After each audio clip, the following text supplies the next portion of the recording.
Nightingale stared through the broken studio window into the dark woods. He turned around, started to walk out, but Maine grabbed his arm. "Young man, you almost shot me. You don't shoot off rounds at people like that. What's the matter with you?" Nightingale shook his arm free, marched out. His cheeks burned with rage and humiliation.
Danny had stepped out, but what stumbled back in was something else. Something alien. A monster. Walter tried to kill it, first with his fists, then a chair. It wouldn't die. Instead, it kept coming, unaffected by the beating it had taken. After Walter managed to kick it down the cellar stairs, fear took over. He ran, got behind the wheel, gunned the engine. The booze wouldn't make him forget, but he knew he had to try.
There was no sensible reason for the power company work lights to be here. It was almost as if they'd been left for someone like me to use.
Sarah trusted her gut, and her gut said Agent Nightingale was an asshole.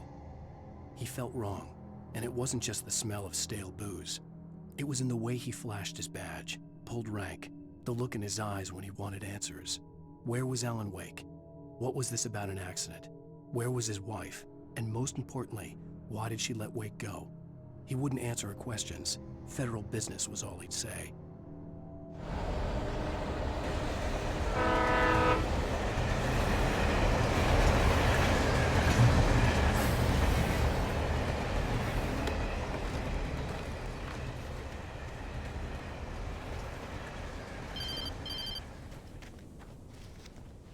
Hello? The most stubborn man I've ever met. Alice? Alice? Alan. I'm so afraid. He keeps me in the dark. Please help me. I look at you, Alan, and it's not you. Something else. Looking out from behind your eyes. Alice, I'm here. I'm so alone here. It's all gonna go to hell. You need to be careful. Cooperate. The connection had been terrible, but that wasn't the only thing that hadn't been right with the call. She sounded wrong somehow, but she had called me.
pipe wrenched itself loose from the bridge's steel framework. Wrapped in darkness, it floated in midair, twitching. For a moment, I didn't understand what I was looking at. The heavy object lurched at me with impossible force. I threw myself out of the way, but just barely. When I turned my flashlight on it, it shook in a dark rage before it flew at me again. I could see a railway bridge up ahead and a warehouse of some sort on the opposite shore. I hoped I could find a car from there.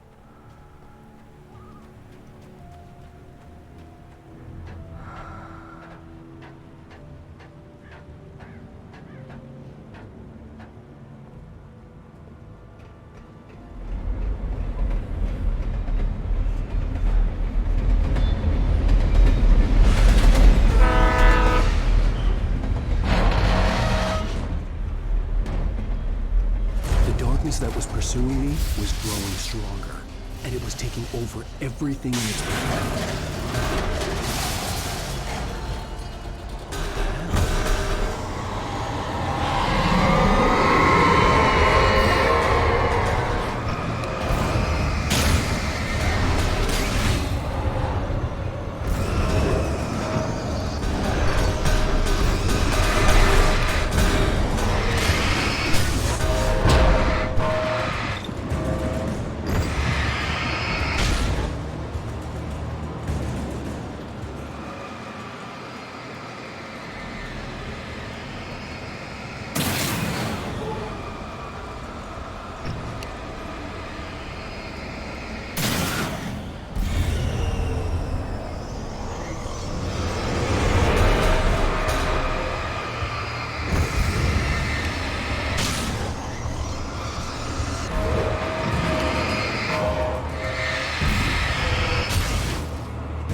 I slammed the door shut right in his smug face.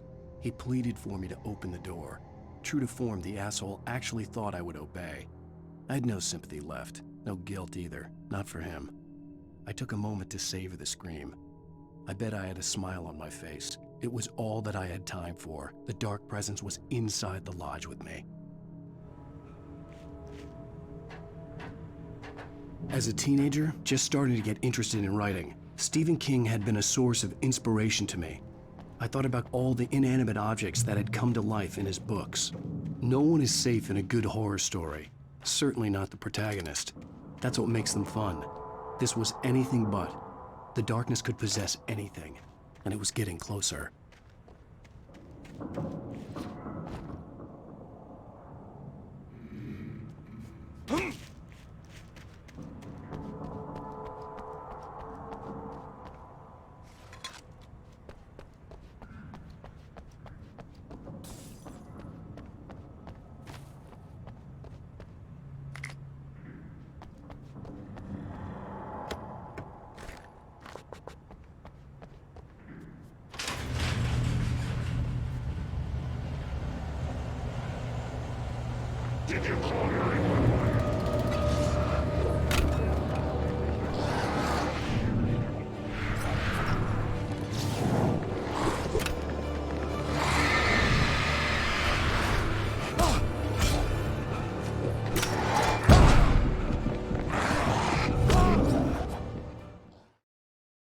That had come to life in his books.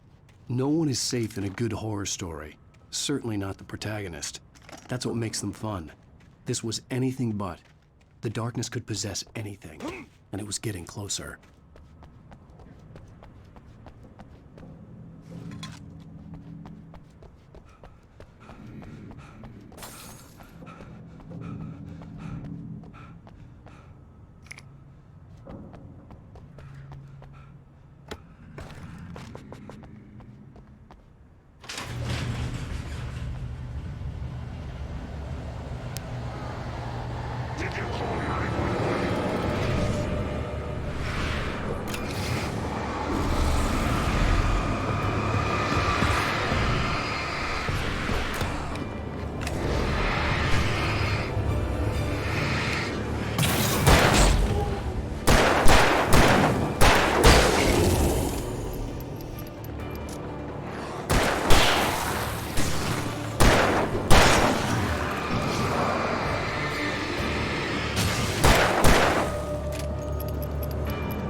aspects of our existence for granted, unaware that they are merely a thin veneer of desperate self-delusion covering a vast cosmos of madness and horror. All too often, the stars are right. In Night Springs. Tonight's episode, a family occasion. Journalist Alvin Derleth's trip to study the local customs of an insular community in Night Springs has been less than successful. Until tonight. Well, I'm glad you changed your minds about this. Ancient customs, local mythology. My editor loves this kind of stuff. Well, Mr. Derleth, we don't want to feel like we're on exhibition, but you have demonstrated the seriousness of your intent. Oh, I am serious. Really, just do your thing. I'll stay out of your way and observe. Actually, I thought you could assist us. I'm afraid we are a man short. It would provide you with an intimate perspective. Could I really? Of course, Mr. Derleth. Well, I guess that's the least I... What would I have to do? Oh, here. Let me show you with a kiss.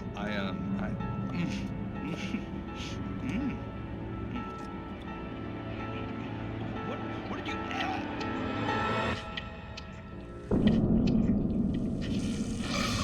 Oh, Mr. Derleth, you have well pleased Nixie Perka, the dweller in flesh. Your body shall host 1,000 young, and all shall be glory.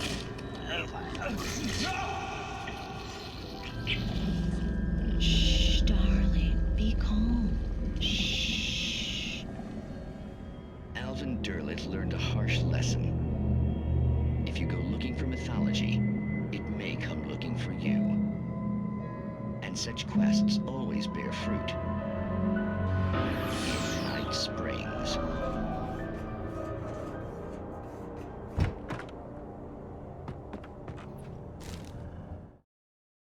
The darkness surged towards me, sucking everything loose from the ground into its depths, tugging at my clothes.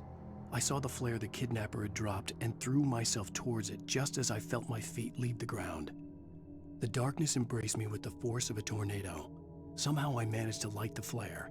The darkness roared and cast me away. I fell toward the dark waters of the lake far below.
never been this glad to see the sunrise. I had a couple of hours to get to the coal mine.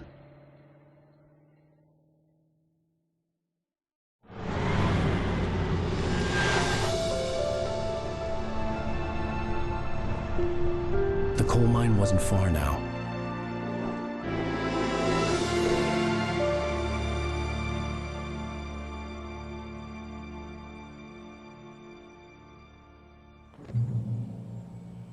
Today, I would meet the kidnapper, and he would give me Alice. I wouldn't give him any other choice. A drowning man will clutch at a straw.